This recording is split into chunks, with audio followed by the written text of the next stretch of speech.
As promised, I am about to do the Kabuki theater for the Kavanaugh hearings. I said I would do so. And due to their length, I picked out several excerpts that I found the most egregious and ridiculous. So I will be commenting on those select few, and let's dig in. Starting with Orrin Hatch. Work in organizing this hearing.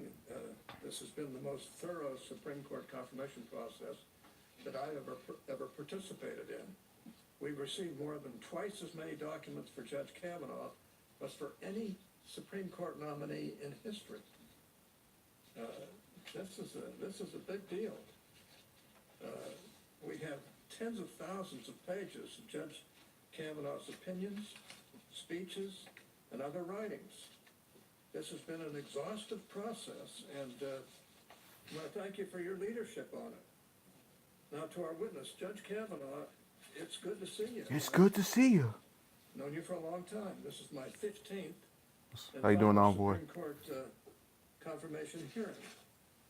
I participated in the confirmation of every current justice on the court. I've participated in the confirmation of over half of all federal judges now serving in the federal system, or who have ever served in the federal system. I know a good nominee when I see one, and you are a great nominee.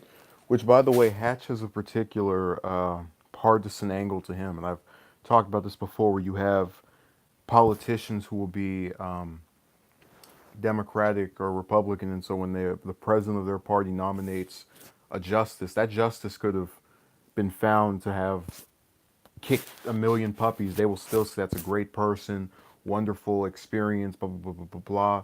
It's the same thing with him. He's opposed every single Democratic nominee, Supreme Court nominee that is, for the last 20 years. Let me just respond to Mark. He says they really got tired out doing this. Honestly, I don't blame them. This was a really exhaustive process. I don't think there's any question about it. I've known you for a long time.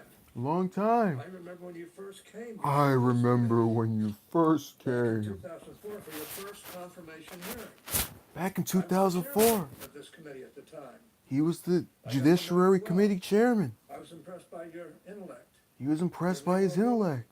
and your integrity, all of which were It's just very much notable. over and over and At over. only 39 years of age, you knew more about the law than most lawyers who have practiced for a lifetime. Wow. And you have been an outstanding judge.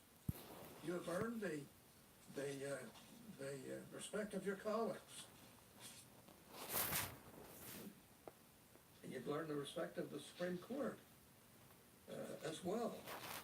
As you know, the Supreme Court has adopted the positions in your opinions no less than 13 times. That's something nobody can really argue against. You've authored landmark opinions on the separation of powers, administrative law, and national security. I swear, it's just You this. And served as a mentor to let me turn this dozens down. of clerks and hundreds.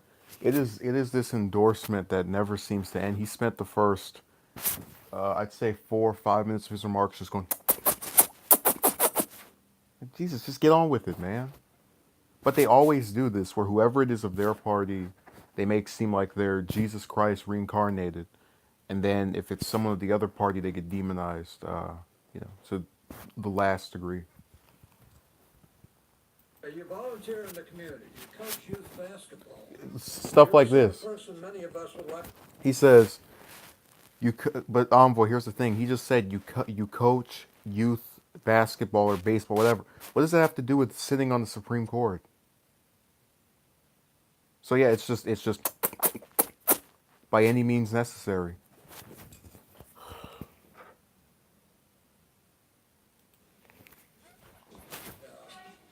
I've got to admit, this is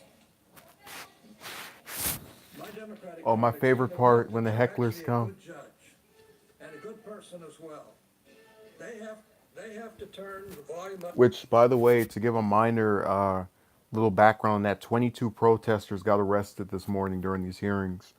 And as far as their performance is concerned, it was very mediocre, because the whole point of why this is stupid is because you have 49 Democrats and 50 Republicans, meaning that you need all the Democrats to vote against him and the Republican to stop it. None of them screamed it out, none of them brought that up. It's just, say no to Kavanaugh, say no to Kavanaugh, say no. So I was very disappointed in them. But I'd rather someone show up than not. So it's kind of this mixed thing where something is better than nothing, but there was really nothing being said by them other than just generalizations that don't give the Democrats a strategy. Oh, I just pressed this thing incorrectly. Okay, here it is. Job, and I expect the committee to go on. But if you don't want to continue, I'm going to continue. well, okay, go ahead. Okay, so here are the facts. Judge Kavanaugh is one of the most distinguished judges in the entire country. More butt He's licking. served for over 12 years now in the U.S. Court of Appeals for the D.C. Circuit. The D.C. Circuit is often referred to as the second highest court in the land because it hears many critically important cases involving agency action and the separation of powers. During his time on the bench, Judge Kavanaugh has heard over 1,000 cases. He's written more than 300. Sounds gross. His opinions span nearly 5,000. I just love the volume of the protesters. What's remarkable about Judge Kavanaugh's judicial record is not just its length, but its depth and its quality. Judge Kavanaugh has been a true thought leader. He's written powerful opinions on the separation of powers and administrative law. He's shown that he brings a fair-minded approach to questions of criminal law and employment law. On almost every issue of consequence, Stop Kavanaugh. Judge Kavanaugh has made a significant contribution to our nation's jurisprudence. And he's won respect from both sides of the...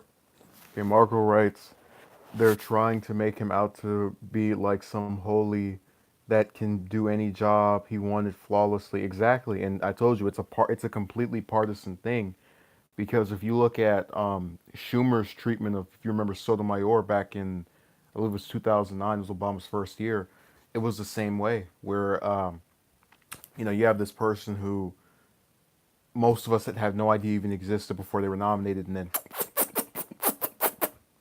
by Schumer in that instance. So let's get back to this. integrity and judgment, and they enthusiastically endorse his nomination. I'd like to highlight one letter in particular from 18 of Judge Kavanaugh's former women law clerks. That's all his former women clerks, all of them. Okay, so what's being done here is his attempt to say that supposedly by having had women in the workforce applaud the job you did, that suddenly is going, like, they have some high opinion of him. And when they wrote that stuff, they didn't know he was going to get nominated for the Supreme Court and potentially be able to overturn Roe versus Wade. Marco says, well, the women in the background yelling doesn't help. It doesn't, but it's amusing. I'd rather hear them than this. Encouragement and unwavering support, unquote. It bears emphasis that these former clerks span the political divide. A number went on to clerk for liberal justices.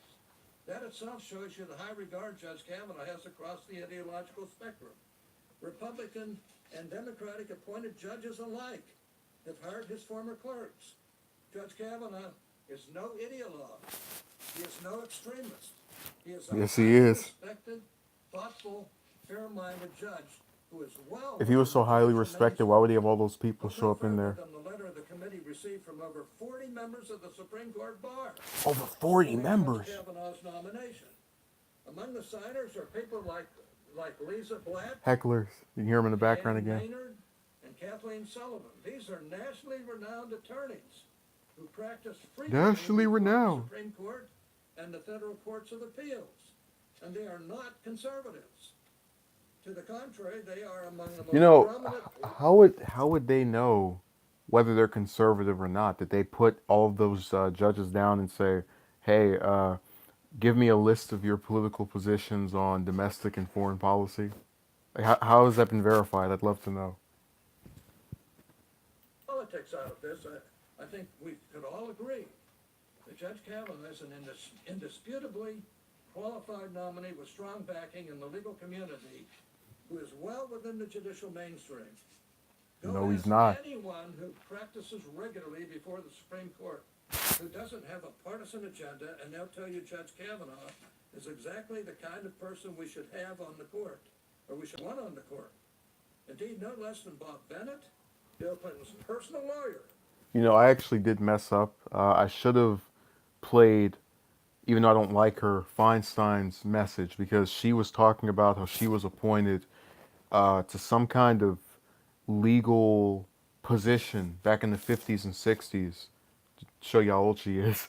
And she had to offer parole to women that had been sent to prison for having abortions. This is prior to the Roe versus Wade era. So it was one of those things where, even though I don't like that particular politician, what she said had a lot of merit to the problem potentially posed by him sitting on the court. That's my error. Passing up the opportunity to confirm a great jurist, but would also undermine civility in politics twice over. Just in playing politics with such an obviously qualified candidate, and then again in losing the Welcome to the opportunity United to look such a States. strong advocate for decency Politicians and do the civility reverse of on what our people nation's want, soil, and then unquote. they get yelled at from the Again, this is background. President Clinton's personal lawyer during Clinton's presidency, who litigated against Judge Kavanaugh. Those who know Judge Kavanaugh hold him in highest regard. This is true of both Republicans and Democrats. Unfortunately, we have all these interest groups screaming from the sidelines and putting pressure on my Democratic colleagues to make this hearing about politics. To make It's it always almost about anything politics. except Judge Kavanaugh and his qualifications. We have folks who want to run for president, who want their moment in the spotlight. I love Who that want part. that coveted TV clip. Frankly, I wish we could drop all the nonsense. That particular part of his opening statement is the only decent thing that was said in this entire almost 12 minutes of him speaking. You have people here who want to run for president and want that one clip of them sounding like they're drilling this man, you know, to raise their profile and look good for the in front of the cameras, and people can play it years later and go, "Oh man, look when he stood up to Kavanaugh." So that was very accurate. You're smart, and you're a fundamentally decent, good person. Anyone who actually knows you knows that to be true. Now, Mr. Chairman, I don't know that the committee should have to put up with this type of insolence that's going on in this room today. And frankly, these people are so out of line, they shouldn't even be allowed in the doggone room. The doggone room. Judge Kavanaugh, I'm proud of you. I know how good you are. I know you deserve this position. I'm proud of the president for nominating you. I'm disappointed in the And I wish you president the for best nominating because him. we're going to confirm you. They are going to confirm him. I have to agree, because Democrats are stupid. Marco says, "Why can't liberal women and conservative women come to a consensus on abortion and other women's issues?" Because they don't talk to each other. It's the same reason why we can have someone such as myself who talks about difficulties they've had with women, and have other males who say they haven't had the same issue, go and attack that person for speaking out against the topic, even if they themselves have not had the same problem. They don't look at the perspective of the other person, and they also demonize the other person for having a view that is not the same as theirs. It's just this lack of empathy that is coming off in waves for most of us. So let me go over to, I'm going to do Cruz first and then the other one later. This is, so again, the moment where Hatch says, we have a lot of people who want to run for president and want that coveted sound clip. That's going to be the case after this one. And that's why I picked that other one. So why is it that the Democrats are putting so much energy in saying hand over all of those documents? Because they know beyond a shadow of doubt that President George W. Bush's White House team is not going to allow every piece of paper that went to the president to be made public any more than any other White House would. Republican or Democrat, no White House would allow every piece of paper that went to and from the president to be made public. Indeed, there are rules and laws and procedures for when and... So that thing with the papers is concrete. here's the thing: whether they release the papers or not, most Democrats will vote against this, and they're just making a bunch of noise for nothing in this particular instance. How presidential papers become public. And the reason the Democrats are fighting so loudly on this issue is they're making a demand they know Over their is impossible to grandstanding. meet, and by the way, is utterly irrelevant to what actually Judge Kavanaugh thinks, believes, or has said. It would open up all sorts of fishing expeditions to attack, relitigate George W. Bush's record as president, and what various cabinet members and senior advisors might or might not have said. But it is, at the end of the day, simply an attempt to distract and delay. And indeed, the multiple motions we've seen from Democrats, It is a distraction. delay this confirmation, that reveals the whole joke. Their objective is delay. So what is this fight about? It's not about documents. It's not about Judge Kavanaugh's credentials. Told you they're really dumb because even if they get the documents, the same people are going to vote the exact same way no matter what. There could be a document where it comes out that Kavanaugh ran over an old lady maliciously, and they'd still vote for him, the Republicans. There could be another one where it's revealed that Kavanaugh put 1 billion children through school with his with all his money, and they still would vote again. It doesn't matter. It's whatever. Americans knew who had been in that seat, the late Justice Antonin Scalia, one of the greatest jurists ever to sit on the U.S. Supreme Court. And it was the first time since President Dwight D. Eisenhower's re-election campaign that a Supreme Court seat was directly on the ballot. Both candidates knew the importance of the vacant Supreme Court seat, and it was a major issue of contention in the presidential election. Donald Trump and Hillary Clinton were both clear about what kind of justices and judges they would appoint. During all three presidential debates, both candidates were asked what qualities were most important to them when selecting a Supreme Court justice. Secretary Clinton's answer was clear. She wanted a Supreme Court justice who would be a liberal progressive, willing to rewrite the U.S. Constitution, willing to impose liberal policy agendas that she could not get through the democratic process, that the Congress of the United States would not adopt, but that she hoped 5 unelected lawyers would force on the American people. That's what Hillary Clinton promised for her judicial nominees. Then candidate Donald Trump gave a very different answer. Okay, He said so he was here we go with this again. Hillary was nobody's liberal. We've been over this before, but also they act like, so they say, okay, you're trying to push liberal policies on the U.S. And then what are conservatives trying to do? And he's saying that it's 5 lawyers that nobody can vote for. It's going to be the same case with conservative policy. Like it's the equivalent of me and you having an apple, and I bite out half of it, and then after I do that, you go, why would you eat half of an apple and then you eat the other half later? Like, no matter who it was, we still did the same thing, just from the other side. Whatever. Let's continue. It's almost over. looking to appoint judges in the mold of Justice Scalia. He said he wanted to appoint judges who would interpret the Constitution based on its original public meaning, who would interpret the statutes according to the text, and who would uphold the rule of law and treat parties fairly, regardless of who they are or where they come from. Then candidate Donald Trump also did something that no presidential candidate has done before. He published a list of nominees that he would choose from when filling Justice Scalia's seat, providing unprecedented transparency to the American people. All of this was laid before the... So the list thing is true, but my problem with that list was how many people were on it. It was like 15 or 30 or 20 guys or something. It was very long, and it was so long that I couldn't zero in on anybody. It was especially weird when you consider that for most cabinet positions, more often than not, it's like, 4 or 5 people. We can kind of look into the backgrounds of each one of them. So when you have the Supreme Court, which usually in 4 to 8 years comes up once or twice sometimes, but you get the point. It's very rare to just have someone, like, have all these names, and then we know only maybe 1 or 2 are going to ever be on the court or be nominated.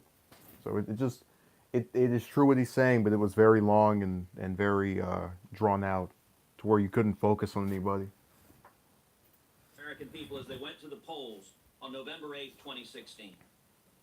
And the American people made a choice that night. Now, my Democratic colleagues are not happy with the choice the American people made. The choice they made was Hillary. She won the popular vote. Elections have consequences. Look, I don't even like her, and that I didn't even vote for her, and I still, you know, it is what it is. Like, to say that the people made the choice, and then she won the popular vote, while defending the people who were, didn't vote for her, getting their way, is very disingenuous, in my opinion. Okay, so now we're down to the last person. This is the one that, when Hatch said this, people that are running for president, they're trying to get that coveted sound clip that they can play in 2 years and go, he took a strong stand against Kavanaugh. He was so powerful, and he wouldn't let him, get away so easily. So this is what I'm talking, what he was talking about. Let's play it. Thank you very much, sir. I appreciate that. It doesn't detract from the fact that I just fundamentally disagree with the way you've been concluding today. When I first got to the Senate, I was very fortunate that a lot of senior statesmen, yourself, Senator Hatch included, pulled me aside and gave me hard wisdom at times. Remember, I came to the Senate in a special election at a time that they were that we were changing some of the Senate rules. Senator Levin brought me aside and gave me a hard talking to. Senator McCain gave me a hard talking to. And all of them made similar points about this idea that sometimes you need to be as objective as possible and see how you would react if the pendulum was the other side, swung the other way. In other words, they warned me that what goes around in this place comes around. And to It's funny that he would mention their advice to him, because he's not taking it. Anytime there's a Trump nominee, regardless of who it is, I think other than Mattis, he's voted against all of them. So it's weird. But let's continue. Hypocrisy knows no bounds. And I've been struggling with that, sir, with all honesty, of what would the Republicans be saying and what would we be saying if we had a Democratic president right now, a Democratic nominee right now, and this process was in the reverse. And I would like to believe how I would behave, and I'm pretty confident. I'd actually be a betting man, be willing to bet that if the Republicans were being denied effectively about 90% of the documents about a person's public record, and I actually do believe that Still harping on the documents. Justice Kagan and her Solicitor General time is not a fair analogy. This is a part of the nominee's history that he himself has said was one of his most formative times. And so I would not hire an intern in my office knowing only 90% of their resume. There's not a person here that would buy a home only seeing 90%, only seeing 10% of the room. Oh, he tripped himself up. I would not hire an inmate. We call it an intern, knowing only 90% of their record. And then realizes afterward that he meant to say knowing only 10% of their resume. Man, oh my God, they're so goofy, these senators. What? I believe what we're doing here, just on the objective view of fairness, is sincerely unfair, and it's insulting to the ideals that we try to achieve. You don't have any ideals. You're a corporate stooge. Be quiet. And some sense of rules. But I want to go deeper than that. I'm trying to figure out what the jeopardy would be. What the jeopardy would be if we just waited for the documents. Last night we had a document dump of tens of thousands of pages. Tens of thousands of pages.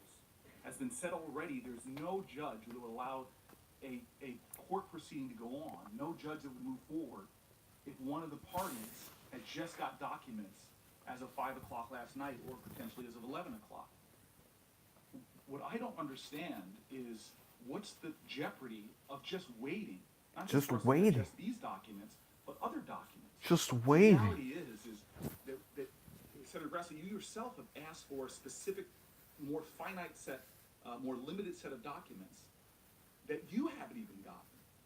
And so whether it's not seeing 90% of the resume of the gentleman before us, or 50% or 40%, Just waiting. that should come with Say hello to the Dirk. And there is no jeopardy when we have a life. Okay, Dirk. So I'm actually nearing the end of this hearing. I covered Hatch's opening statement, the statement by Cruz, and then the one by Booker. And the one by Booker is significant because Hatch stated during his remarks at the beginning of this whole circus that there are those people who are running for president or who want to run for president that are looking to get their moment in the spotlight through some coveted clip that shows them taking a stand against Kavanaugh, and that's exactly what he's doing here. And I wish you could, if you rewind it back to like maybe 4 or 5 minutes ago, he screws up so badly. He says, uh, "We only have 10% of his record. If I had 90% of the resume of an intern," and he means to say if I only had 10% of the resume of an intern, then he corrects himself after when he's making another. It's just his example just falls by the wayside because he screws up his own work. Oh man. Time appointment. He will be there should he be confirmed for decades and decades and decades. Waiting another week or 5 days or 2 weeks for those documents. He certainly that the did. suffrage requested, which is a more limited subset, for even those documents to come through. I don't understand what the rush is. What the rush? Especially given all that is at stake. And so those are the reasons why I say to you with sincere respect that this is an absurd process. It just seems unfair to me, and it could easily be solved by us putting a pause here on this process, waiting for the documents. And they're still evaluating talking the about these documents, and stupid it'll be a papers. They're not going to much change more anybody's robust vote. set of hearings on this nominee. As I said, I would not hire an intern if I only seen 10% of their resume. Oh, you should see the. I would. You know, sometimes I wish I had more technology. You should see his face. He just made that same example again. It's all getting all twisted up because he's trying to remember and not laugh at how stupid it sounds to mess up that example. A fuller body of the work of this gentleman before us, who, as one of my colleagues called, popping up in some of the most interesting times in the last decade or two on some of the most important issues. Already the limited amount, what we call 7% of the documents that I've seen. This just makes it easier to undo Obamacare now. Which I don't even know They already got rid of the individual mandate, so it's basically being ousted from the not a Senate. thing. But even the little limited amount of documents have potentially made my questioning far more rich, far more substantive to get to the heart of the I'm just issue waiting for Trump of care. of the individual nominee. And again, sir, I try to summon the spirit of some of this elder statespeople I had the privilege of serving with, from Rockefeller to Levin to McCain, to summon that spirit to be as objective as possible. I do not think it is unreasonable for us to wait for a week or two to get the full body of those documents. It will cause no harm or damage, except to have more of a full telling of what is at stake here. The stakes are too high in what this nominee represents for us to rush through this process without a full sharing of the documents. And with that, I'll continue, sir, with my opening statement. Oh, I thought it was have over. said before already that I'll take this opportunity to probably say that you said I didn't get all the documents I requested. You got all the papers. You probably heard the first sentence of something I said after our break, and that was that I first started talking about expecting 1 million documents. That's enough, Grassley. We end up at Anyway, so what did we learn today? We learned that the Democrats are going to still keep asking for some papers. They're not going to change their votes. That there's a very simple way to stop all of this, which is to have one Republican vote with all the Democrats. But what likely will happen is that you'll have the Democrats who live in those red states, like Jones, Heitkamp, Manchin, who are going to vote for Kavanaugh because they're convinced that if they do this, Republicans will like them and they'll want to vote for them and donate and rush out and do things and all that. And it's another sad chapter of American history that we have these Supreme Court nominees who are monsters like Kavanaugh, and you have these very simple ways to stop this, but there's no long-term ramifications for trying to do this. So, for example, even if what I do is suggested and Kavanaugh is blocked, of course they would vote for him. Yeah, Dirk. Well, you know the score. But even if they did what I wanted them to do, they still could just as easily get rid of this insistence on trying to make it seem like that him by himself is going to go down. It's the same thing with Trump impeachment. When people say impeach Trump, they don't think about what is Pence going to do in the aftermath. In the aftermath of Kavanaugh getting blocked, which will not happen, you would have Trump get somebody else off that list, and they would just go after that person next, and it would just be this endless cycle that never ceases because all the people on that list are these, Roe versus Wade killing corporation butt licking sellouts. So let me read what Marcus says. You think Democrats have a chance in the midterms? Yeah, I think they might. They have a very strong chance of getting the Senate back. I'm not so sure about the House, but if you look at the Senate races in Tennessee, Arizona, Texas, and Mississippi, oh, and Nevada, there's a really good chance to flip those seats. But I don't think I think some of those won't flip. So I think they'll probably get the ones in Arizona and Nevada, but the one in Tennessee and Texas could still swing the other way, and Mississippi. Those three, they could still go either way, and they won't lose much because it's better to have a slight majority than to not have one at all, which is what they currently have. So, any other questions, or I'll cut this off. I will say I was kind of disappointed by the turnout. Envoy disappeared, and then Dirk showed up as the 11th hour ranger right when I was on my last clip. Well, I don't think so, which is a shame. Like I said, I can this look. There is a very small Republican majority in the Senate, um, and with the Democrats, they could do this if they actually try to do it. They don't care is what the problem. That's why they're wiped out everywhere. They lost the Senate, the House, the White House. 70% of the governorships just completely demolished. Dirk says, "Do you see any pros in him?" I don't see any pros in him per se, but I see pros in what could happen if he gets on the court. Imagine 20 to 30 years of people freaking out every time somebody on the Supreme Court gets off there. If after Roe versus Wade gets overturned, imagine um, people suddenly waking up to the fact that they can go to jail for having an abortion, and that this was something that was hinted at by Republicans controlling the Senate and these other races in states where you had low voter turnout. Nobody wanted to pick the Democrat. That would be the same reason that O'Rourke loses in Texas. It's not because he ran a bad campaign at all. It's just people not caring. If it's not an election year, it doesn't matter. It's their mentality. So I see good, and it's like the same thing with Trump, where I see good in his effect. We had this person who ran as a populist that he was going to do these things that were contrasting to Obama, and then we get more of the same, and then people, some still will say he's different, but a good chunk will wake up to this idea that you're running in a rigged system where people on both parties execute the same policies with different rhetoric to make themselves seem to be opposed to each other. So again, it's not what good he's done, but what good has come out of his tenure.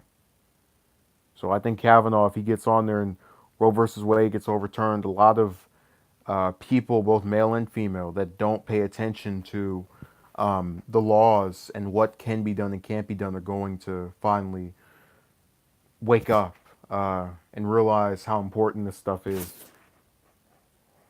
I mean, you saw with my thing about all that defense budget. We can't even get 500,000 people to check that out. But if I get on here and start talking about, some woman treating me like crap, it's gonna go and get half the views that got in a month and a few days.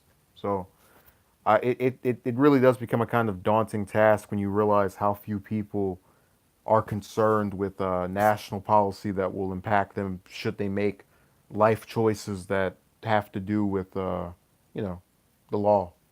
Um, and to a lot of people, the era of abortions being illegal seems improbable. And look, even if it was illegal, you'd still have people finding other ways, like with coat hangers and the rest of that stuff. But you get the idea. It's scary. Um, I wish people paid attention to this stuff more. I wish I didn't have to, you know, do clickbait and use all kind of other titles to get them to go in here. But it is what it is. So Thank you for watching. Have a good day.